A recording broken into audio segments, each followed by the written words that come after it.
Hello everyone, मैं doctor Anuj Kumar, assistant professor in mathematics department.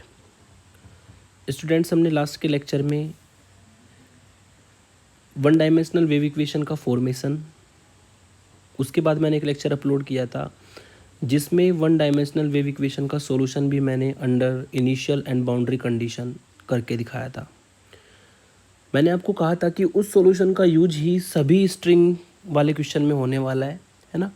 आज मैं एक क्वेश्चन लेकर के आया हूँ, काफ़ी इंपॉर्टेंट क्वेश्चन है एग्जाम के पॉइंट ऑफ व्यू से। ठीक है, Delhi university, CCS university, AKTU है ना, BSc MSc में कई बार पूछा गया है, अदर यूनिवर्सिटी में भी ये बहुत बार आता है क्वेश्चन। और ये question one dimensional wave equation के सॉल्यूशन पर ही डिपेंड करता है। जो मैंने आपको लास्ट की वीडियो में वन डायमेंशनल वेव इक्वेशन का सॉल्यूशन कराया था, बिल्कुल सेम तरीके से आपको जाना है। बस लास्ट में जाके हमारी जो बाउंड्री कंडीशन है वो चेंज होगी, बाकी सारा क्वेश्चन का सॉल्यूशन बिल्कुल एज इट इज चलना है। यानी कि 8 नंबर का काम अगर ये 10 नंबर में आता है तो 8 नंबर का काम आपको वही करना है जो आपने लास्ट वीडियो में किया था। ठीक है, फिर भी मैं पूरे क्वेश्चन को सॉल्व करके दिखाता हूँ यहाँ पर आपको। ये काफ़ी इंपॉर्टेंट क्वेश्चन है, स्ट्रेच्ड एंड फास्टेंड स्ट्रिंग वाला एक क्वेश्चन मैं आपको कराऊंगा। इसके जैसे एक दो क्वेश्चन आप ट्राई करेंगे। और फिर मैंने यहाँ पर इसको solution of the one dimensional wave equation भी लिखा है, क्योंकि बिल्कुल इसी पे डिपेंड करता है ना। वही यहाँ पर फॉर्म बनेगी वेव इक्वेशन की, वही हमारी यहाँ पर बाउंड्री कंडीशन बनेगी। बस इनिशियल कंडीशन में थोड़ा सा चेंज आएगा अकॉर्डिंग टू क्वेश्चन। कैसे आएगा, चलिए स्टार्ट करते हैं। क्वेश्चन में आपको कहा गया है, a string is stretched and fastened to the 2 points L apart. यानी कि एक स्ट्रिंग है, वो स्ट्रिंग जो है 2 पॉइंटों के बीच में स्ट्रेच की गई है इस तरीके से, जैसे मैंने फिगर में बताया आपको पिंक कलर से। और ये L अपार्ट है तो इसका मतलब इसकी लेंथ आपको L दी है।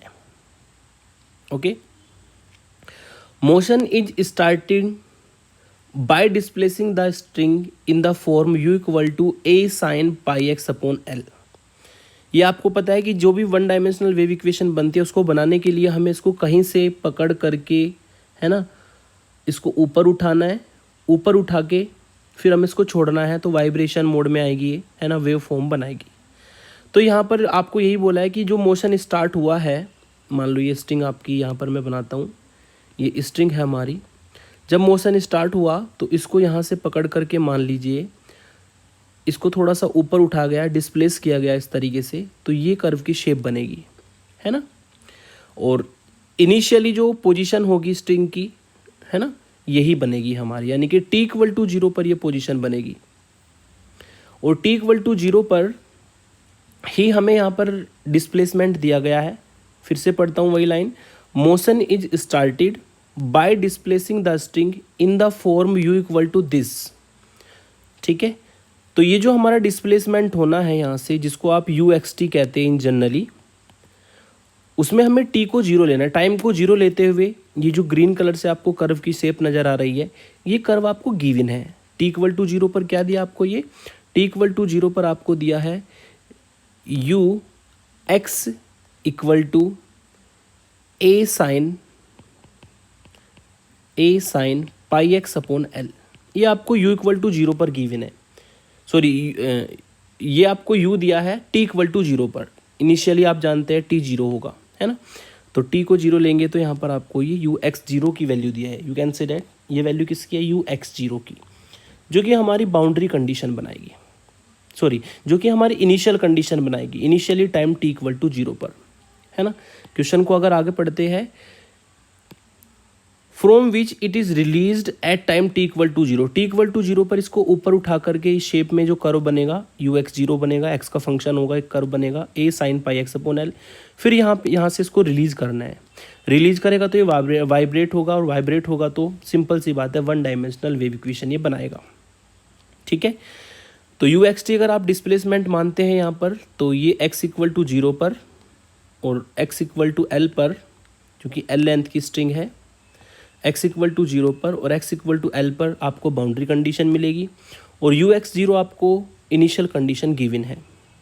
तब आपको यहाँ पर वन डायमेंशनल वेव इक्वेशन को यूज करते हुए प्रूफ करना है, show that the displacement of any point at a distance x from one end at time t is given by this, तब आपको वन डायमेंशनल वेव इक्वेशन का concept use करना है। और यू एक्स टी जो हमारा फाइनल फंक्शन मिलेगा इस केस में by using initially and boundary condition, वो प्रूफ करना है। ये आएगा जो मैंने ग्रीन कलर से बॉक्स में लिखा है ना। तो सबसे पहले हम इनिशियल कंडीशन और बाउंड्री कंडीशन में जो वन डायमेंशनल वेव इक्वेशन बनेगी वो लिख देते हैं। वी हैव, जो वन डायमेंशनल वेव इक्वेशन है आप जानते हैं, we have one dimensional wave equation, क्योंकि यहाँ पर वेव इक्वेशन ही बनेगी वन डायमेंशनल में, स्ट्रिंग क्योंकि 2 पॉइंटों पर स्ट्रेच है। तो वो होती है del two u upon del t square equal to c square del two u upon del x square, और जहाँ पर सी स्क्वायर की वैल्यू होती है टी अपॉन एम। इसको इक्वेशन नंबर 1 हम कह देते हैं। फिर आपको यहाँ पर इनिशियल और बाउंड्री कंडीशन भी गिवन है ना। बाउंड्री कंडीशन अगर देखी जाए तो सेम ही रहेगी जो होती है बाउंड्री कंडीशन। बाउंड्री कंडीशन हमें दी होगी स्टार्टिंग में x इक्वल टू 0 पर डिस्प्लेसमेंट 0 होगा, और साथ ही साथ में x equal to l and point पर डिस्प्लेसमेंट वो भी 0 ही होगा। ठीक है, u l t equal to 0 किसी भी टाइम टी को, टी हमारा कुछ भी हो, टी से हमें मतलब नहीं है। बाउंड्री कंडीशन में टी से हमें मतलब नहीं है। एक्स को 0 रखा, एक्स को टी रखा, सॉरी एक्स को एल रखा, एक्स को 0 रखा, तो एंडिंग पॉइंट पर जो आपका डिस्प्लेसमेंट होगा वो हमेशा 0 रहना है फॉर ऑल टी के लिए। ये तो यहाँ पर हमारी बाउंड्री कंडीशन हो जाएगी, है ना। फिर हमारे यहाँ पर लेते हैं हम इसको, इक्वेशन नंबर 2 डालेंगे। फिर हम लेंगे यहाँ पर इनिशियल कंडीशन।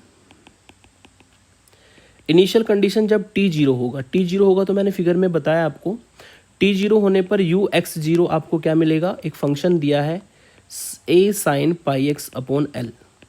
तो टी 0 होने पर कर्व का जो कर्व है आपका वो एक्स का फंक्शन बनेगा, उसमें टी कांस्टेंट रहेगा हमेशा, और टी कांस्टेंट रहेगा तो सिंपल सी बात है del u upon del t की वैल्यू क्या होगी 0, क्योंकि यू आपका कांस्टेंट का काम करेगा। टी के रेस्पेक्ट में डिफरेंशिएशन क्या बनेगा 0, है ना। और ये किस कंडीशन पर है, व्हेन, जब हम टी को 0 लेंगे इनिशियली। तो ये इनिशियली और बाउंड्री कंडीशन यहाँ पर इस क्वेश्चन में बनेगी। तो इन्हीं इनिशियली और बाउंड्री कंडीशन को इक्वेशन 2 और 3 मानते हुए हम equation 1 one dimensional wave equation का सॉल्यूशन करेंगे। बिल्कुल सेम तरीके से करना है जैसे आपने लास्ट डेरिवेशन में किया था, बस लास्ट में जाके इक्वेशन 3 से थोड़ा सा चेंज आएगा क्वेश्चन, बाकी सब कुछ एज इट इज ही चलना है जैसे आपने लास्ट वीडियो में भी देखा था। चलिए सॉल्यूशन मान लेते हैं। लेट यू हमने माना एक्स एक्स का फंक्शन और टी टी का फंक्शन, यह हमने सॉल्यूशन को माना। Let u x t equal to, या डेट इज करके ऐसे भी बोल सकते हैं, u equal to x t is the solution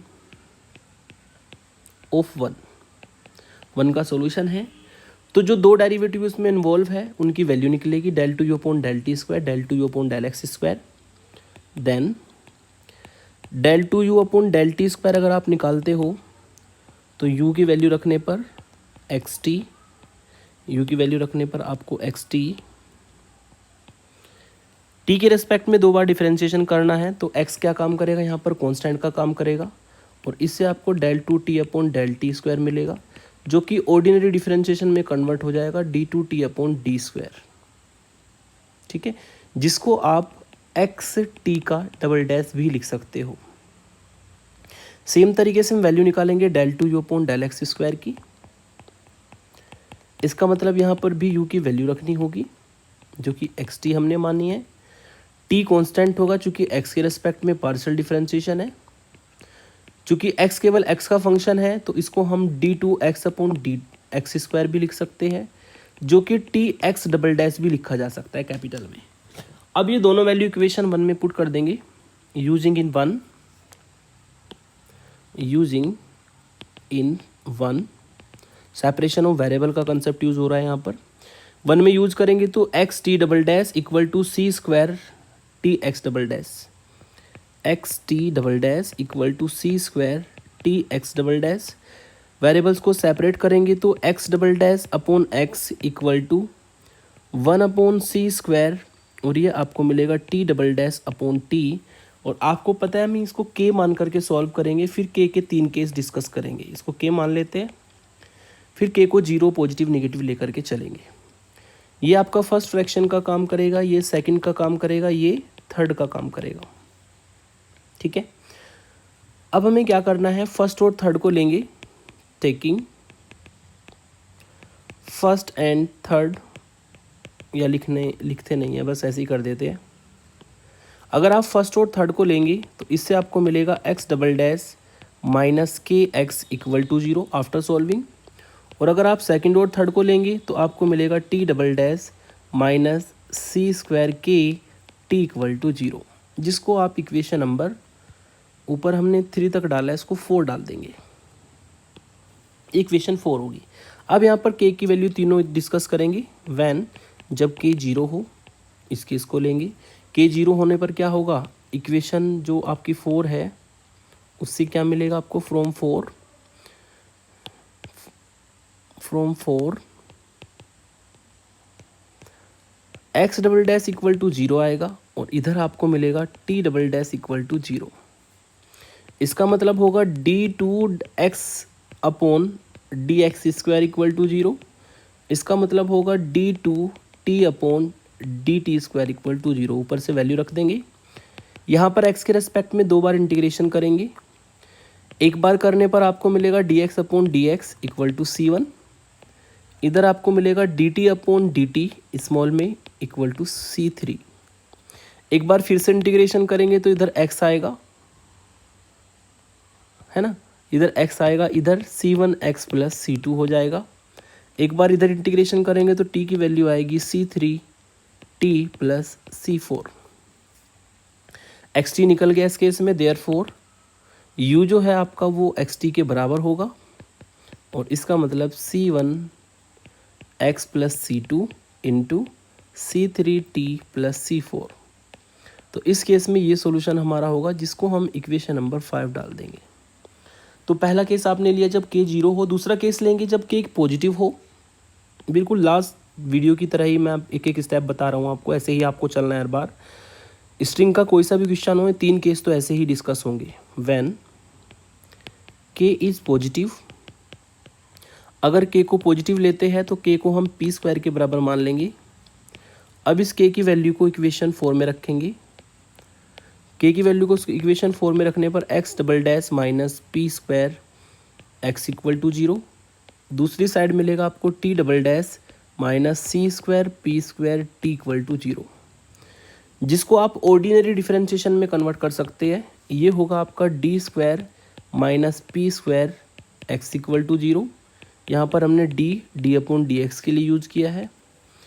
ये हो जाएगा d1 square minus c square p square into t equal to 0। यहाँ पर हमने d1 को d अपॉन डी टी की जगह पे यूज किया है, तो d1 अपॉन डी टी। अब हमें इसको सॉल्व करना है। सॉल्व करने के लिए सिंपल सी बात है, ऑक्सिलरी इक्वेशन दोनों साइड बनेगी। ऑक्सिलरी इक्वेशन में d square minus p square equal to 0, तो d की वैल्यू आएगी प्लस माइनस p। इधर आपको d1 square minus c square p square equal to 0 मिलेगा, जिससे d1 की वैल्यू आएगी प्लस माइनस सी पी। तो सी एफ में आपका 2 रियल और डिस्टिंक्ट रूट है, तो सी एफ लिखा जाएगा। देयरफॉर सी एफ यहाँ पर होगा 2 रियल और डिस्टिंक्ट रूट का ऑर्डिनरी डिफरेंशियल इक्वेशन का कंसेप्ट, c1 e की पावर में px प्लस c2 e की पावर में माइनस px। इधर होगा cf आपका c3 e की पावर में cpt, t में है ना इक्वेशन इधर वाली, और ये होगा आपका c4 e की पावर माइनस cpt। और चूंकि इक्वल का पार्ट 0 है तो pi दोनों ही केस में 0 रहेगा।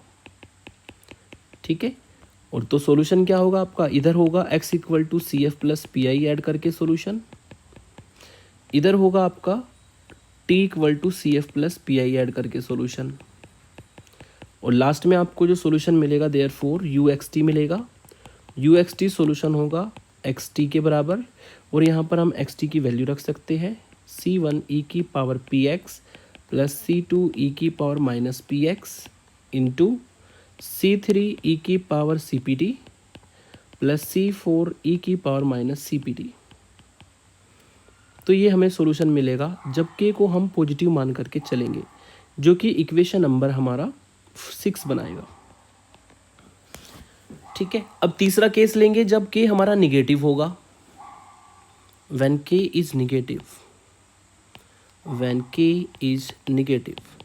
k को अगर निगेटिव लेंगे तो आप k को -p² मान सकते हैं, और इसी से हमारा सॉल्यूशन आगे प्रोसीड होगा, क्योंकि हमें साइन और कोस में सॉल्यूशन चाहिए, वो इसी से मिलने वाला है। कैसे मिलेगा? फ्रॉम 4 से निकालते हैं।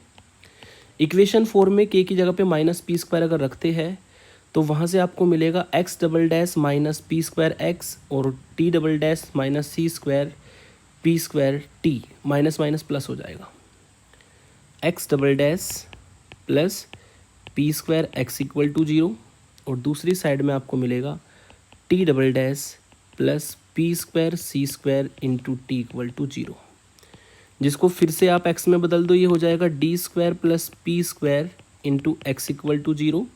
d हमने यूज किया है d/dx के लिए, इधर हम यूज करेंगे d1 का square plus p² c² t equal to 0। d1 हमने यूज किया है d/dt के लिए, मतलब इधर तो CFPI t में निकलेगा, इधर x में निकलेगा। ऑक्सिलरी इक्वेशन बना लेते हैं। यदि आप ऑक्सिलरी इक्वेशन फाइंड करते हैं तो d² प्लस p² की वैल्यू को हमें 0 लेना होगा, इधर होगा d1² plus p² c² equal to 0। इधर से d² की अगर वैल्यू निकाले तो -p², जिसको आप i² इंटू p² लिखेंगे। ऐसी d1² की वैल्यू हो जाएगी -c² p², जिसको आप i² c² p² लिख सकते हैं। तो यहाँ से d के लिए कॉम्प्लेक्स रूट मिला 0 प्लस माइनस IP, और यहाँ से आपको d1 के लिए कॉम्प्लेक्स रूट मिला 0 प्लस माइनस ICP। तो कॉम्प्लेक्स रूट के लिए हमें CF का केस लगाना है, वो होता है e की पावर में अल्फ़ा x, अल्फ़ा की वैल्यू 0 है तो 1 हो जाएगा, C1 cos beta x plus C2 sign beta x। ये आपने इवन सेमेस्टर 2 में अच्छे से पढ़ा है, CFPI निकालना सेमेस्टर 2 में, उसी का यूज हम यहाँ पर कर रहे हैं। फिर इधर आपको CF लिखना है, इधर हो जाएगा C3 cos CPT plus C4 sine CPT, और चूंकि इक्वल का पार्ट 0 है तो PI दोनों केस में 0 रहेगा। तो CF ही हमारा यहाँ पर x और y के लिए सॉल्यूशन होगा। देयरफॉर तो जो u है हमारा uxt इक्वल टू, यही हमारा सॉल्यूशन होगा। इसको आप लिख सकते हैं uxt इक्वल टू x की वैल्यू यहाँ पर आपको पता है x होगा यहाँ पर CF और PI को जोड़ने पर, जो कि CF से ही आंसर मिलेगा। इधर t की वैल्यू CF और PI को जोड़ने पर आएगी, तो CF से ही आंसर इधर मिलेगा, क्योंकि PI तो दोनों में 0 है। तो कितना मिलेगा? C1 cos PX plus C2 sine PX into C3 cos CPT plus C4 sine CPT, ये आपको मिलेगा, जिसको हम इक्वेशन नंबर 7 डाल देंगे। तो ये 3 सॉल्यूशन तो स्ट्रिंग वाले वेव 1 डायमेंशनल वेव इक्वेशन वाले क्वेश्चन में आपको 3 सॉल्यूशन तो आपको हर बार निकालना ही है, k को निगेटिव, पॉजिटिव और 0 लेकर के। अब चूंकि आपको पता है यहाँ पर वाइब्रेशन हो रहा है स्ट्रिंग में वाइब्रेशन होगा, तो वाइब्रेशन अगर होगा तो आपको कुछ इस तरीके से नज़र आएगा, और इस तरीके से नज़र आएगा तो हमें uxt जो डिस्प्लेसमेंट है वो ऐसा फंक्शन चाहिए जो कि पीरियोडिक हो, है ना, जो कैसा हो? पीरियोडिक हो। और पीरियोडिक कौन से केस में हो सकता है? केवल और केवल जब हमारे सॉल्यूशन में साइन और कोस ट्रिग्नोमेट्रिक फंक्शन इन्वॉल्व हो। कौन कौन इन्वॉल्व हो? साइन और कोस ट्रिग्नोमेट्रिक फंक्शन इन्वॉल्व हो, तभी हमारा फंक्शन uxt पीरियोडिक हो सकता है ना। यानी कि मोस्ट जो जनरल सॉल्यूशन आपको मिलेगा वो पीरियोडिक फंक्शन से ही मिलने वाला है, क्योंकि वाइब्रेशन हो रहा है, वेव फॉर्म बनना है, तो पीरियोडिक फंक्शन होना आपका मस्ट है यहाँ पर। और पीरियोडिक फंक्शन आपको ना तो आपको इक्वेशन 5 में साइन कोस है, ना इक्वेशन 6 में साइन कोस है, केवल और केवल साइन कोस हमारा इक्वेशन 7 में आया है। तो इस इक्वेशन 7 को लेकर ही हम आगे फर्दर सॉल्यूशन को निकालेंगे, है ना। तो ये हमारा इक्वेशन 7 हमारा मोस्ट जनरल सॉल्यूशन होगा, क्योंकि यही हमें साइन कोस ट्रिग्नोमेट्रिक फंक्शन की फॉर्म में मिलेगा। अब इसमें हम इनिशियल और बाउंड्री कंडीशन को यूज़ करेंगे, है ना। बाउंड्री कंडीशन क्या है हमारी? बाउंड्री कंडीशन ऊपर मैंने बताई थी यहाँ पर बाउंड्री कंडीशन है u 0t इक्वल टू 0 और u LT इक्वल टू 0। ये दो बाउंड्री कंडीशन है। t की वैल्यू कुछ भी हो सकती है, ये दोनों आपको अप्लाई करनी है और दोनों से आपको इक्वेशन 7 का जो सॉल्यूशन बनेगा वो बताना है। ठीक है, तो सबसे पहले हमने क्या किया, इक्वेशन नंबर इसको मैं 8 कह देता हूँ, इसको 9। इक्वेशन 8 का यूज़ करेंगे, यानी कि इक्वेशन 7 में x को 0 रखना है। Put x equal to 0 in 7 and use 8, और इक्वेशन 8 को यूज़ करना है। तो इससे आपको क्या मिलेगा, u 0t मिलेगा। इधर आपको x को 0 रखने पर c1 cos 0 1 होगा, c2 sin 0 0 होगा, तो यहाँ से आपको c1 मिलेगा। और साथ ही साथ में आपको c3 cos cpt plus c4 sin cpt भी मिलेगा, और ये किसके बराबर होगा, 0 के, इक्वेशन 8 को यूज करने पर। अब यहाँ पर दो फंक्शन की प्रोडक्ट 0 है, एक तो c1 है और एक ही पूरा है। अब इनमें से कोई ना कोई तो 0 रहा होगा, तभी तो हमारी दो फंक्शन की इनकी प्रोडक्ट 0 है। अब इसमें से 0 किसको लिया जाए, अगर आपने इस वाले को 0 ले लिया तो ये वाली वैल्यू यहाँ पर रखने पर इक्वेशन 7 पूरी की पूरी 0 हो जाएगी। तो सॉल्यूशन हमारा यहाँ पर इस केस में एग्जिस्ट ही नहीं करेगा। तो इसका मतलब हमें यहाँ पर जो बड़े वाला एक्सप्रेशन है इसको तो नॉन जीरो मानना है। ये जो c3 cos cpt plus c4 sin cpt है, इसको तो हमें नॉन जीरो लेना पड़ेगा, क्योंकि अगर सॉल्यूशन एग्जिस्ट कराना है तो उसको नॉन जीरो ही रखना पड़ेगा। लेकिन जो इधर आपका c1 इसके साथ में है, इसको हमें 0 मान सकते हैं, तो हमने यहाँ पर c1 को 0 लिया। अगर हम c1 को 0 रख देते हैं तो इक्वेशन 7 क्या बन जाएगी, यूजिंग इन 7 में अगर आप ये वैल्यू रखते हैं तो आपको मिलेगा uxt is equal to c1 को 0 रख देंगे, तो c1 को 0 रखने पर c2 sin px और इनटू में आएगा c3 cos cpt plus c4 sin cpt। तो एक कंडीशन यूज करने पर आपका जो इक्वेशन 7 है वो इस तरीके से इक्वेशन नंबर 9 में कन्वर्ट हो जाएगी, यहाँ पर है ना, सॉरी इक्वेशन नंबर 10 में कन्वर्ट होगी, इक्वेशन नंबर 10 बन जाएगी हमारी। अब दूसरी कंडीशन यूज करेंगे इक्वेशन नंबर 9, यानी कि हमें इक्वेशन 10 में x को l रखना है, इक्वेशन 10 में x को l रखना है और इक्वेशन 9 को यूज करना है। Put x equal to l in 10 and use 9, जो 9 वाली कंडीशन है वो यूज करनी है। तो ये मिलेगा आपको ULT इज इक्वल टू, हाँ जी, x को l रखने पर आपको मिलेगा c2 sin PL और ये आपका सेम रहेगा c3 cos CPT plus c4 sin CPT और इक्वल टू किसके आएगा, 0 के। अब यहाँ पर भी आपके दो फंक्शन प्रोडक्ट में है, एक तो ये आपका पूरा फंक्शन प्रोडक्ट में है लेंथी वाला जिसको रेड कलर से दिखाया है, दूसरा हमारा ये वाला फंक्शन प्रोडक्ट में है, ठीक है। और यहाँ पर हमने जो आया था हमारा c2 है, c2 cos sin PL है। तो ये हमारे दो फंक्शन प्रोडक्ट में है। अगर ये दो फंक्शन प्रोडक्ट में है तो 0 किसको लिया जाए, तभी तो इक्वल में 0 बनेगा, किसी को तो 0 मानना होगा। इसको हम 0 नहीं ले सकते, नहीं तो पूरा सॉल्यूशन 0 हो जाएगा इक्वेशन 10 में रखने पर। c2 को भी हम 0 नहीं ले सकते, क्यों 0 नहीं ले सकते, अगर c2 को 0 रख दिया तो c2 को 0 रखने पर ये इक्वेशन 10 से फिर सारा सॉल्यूशन 0 हो जाएगा। तो हमारे पास ऑप्शन केवल एक ही बचता है कि हम sin PL, ये जो sin PL है इसको 0 ले ले, है ना।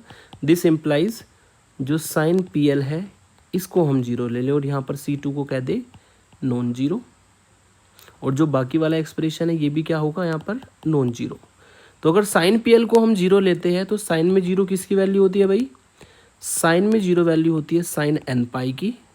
तो यहाँ से आपका साइन से साइन कटेगा, इससे आपको PL की वैल्यू मिलेगी n पाई और इससे आपको P की वैल्यू मिलेगी n पाई अपॉन L, और n आपका बिलोंग करेगा इंटीजर में 1 2 3 डॉट डॉट डॉट, n हमारा इंटीजर में बिलोंग करेगा। तो ये हमारी P की वैल्यू आएगी n पाई अपॉन L।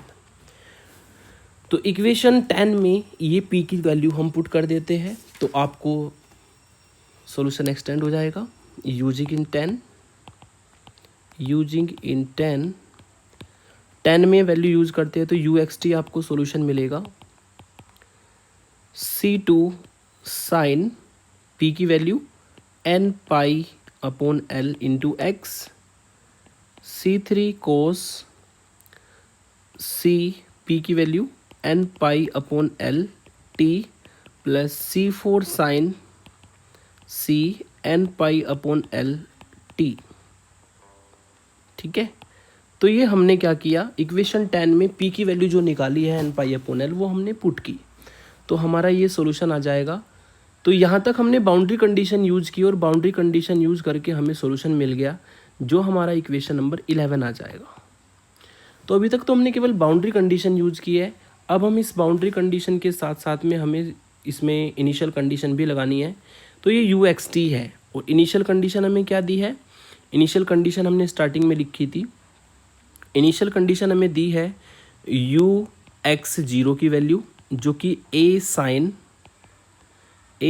पाई एक्स अपॉन L की फॉर्म में है, और दूसरी है del U upon del T की value 0 at T equal to 0 पर। तो अब ये दोनों इनिशियल कंडीशन यूज करके हमें सॉल्यूशन को रिफाइन करना होगा। क्योंकि यहाँ पर del U upon del T भी निकालना है तो T के रेस्पेक्ट में डिफरेंशिएशन कर लेते हैं। अगर T के रेस्पेक्ट में डिफरेंशिएशन करेंगे तो C2 sine n pi L x constant रहेगा।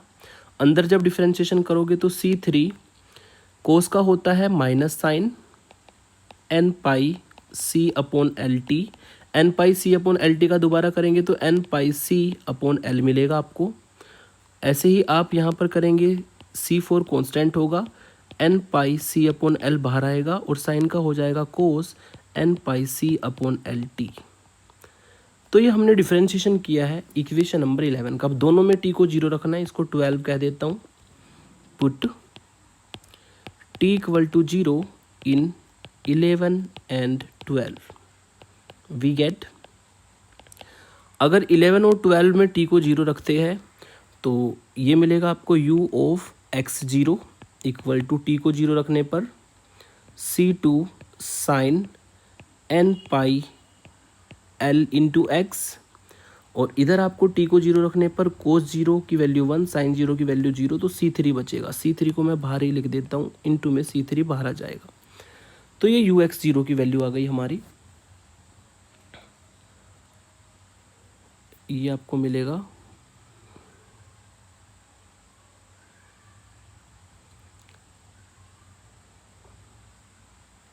C2 साइन n पाई एक्स अपॉन L, और चूँकि यहाँ पर हमने t को 0 रखा है तो t को 0 रखने पर साइन 0 वाली टर्म 0 होगी।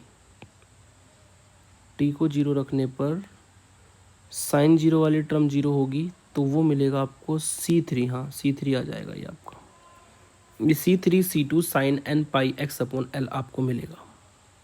ठीक है, फिर हमें इक्वेशन 12 में t को 0 रखना है। 12 में t को 0 रखने पर del U upon del T जिसकी वैल्यू 0 है, और ये वैल्यू हमारी किसके बराबर आएगी, यहाँ पर साइड में लिखा हुआ है, ये वैल्यू बराबर आएगी A sine pi x upon L के, जिसको कंपेरिजन करके आप बता सकते हैं कि C2 C3 की वैल्यू क्या आएगी हमारी A, और n की वैल्यू यहाँ पर पाई अपॉन L x है तो n की वैल्यू आएगी 1, तो n को 1 रखना है और C2 C3 की वैल्यू को A यूज़ करना है। फिर जो दूसरी इक्वेशन है उसमें अगर ये कंडीशन यूज़ करते हैं, हम t को 0 रखते हैं, तो t को 0 रखने पर वहाँ पर आपको मिलेगा C2 C4 n pi C upon L और कोस C2 C4 n pi C upon L, कोस 0 की वैल्यू 1 हो जाएगी, साइन वाली टर्म 0 हो जाएगी, है ना। और यहाँ से आपको मिलेगा C2 sine n pi x upon L equal to 0।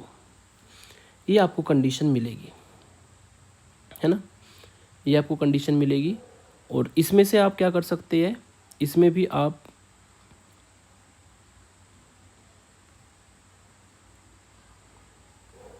Just wait, t को 0 रखना है तो ये आपका रहेगा यहाँ पर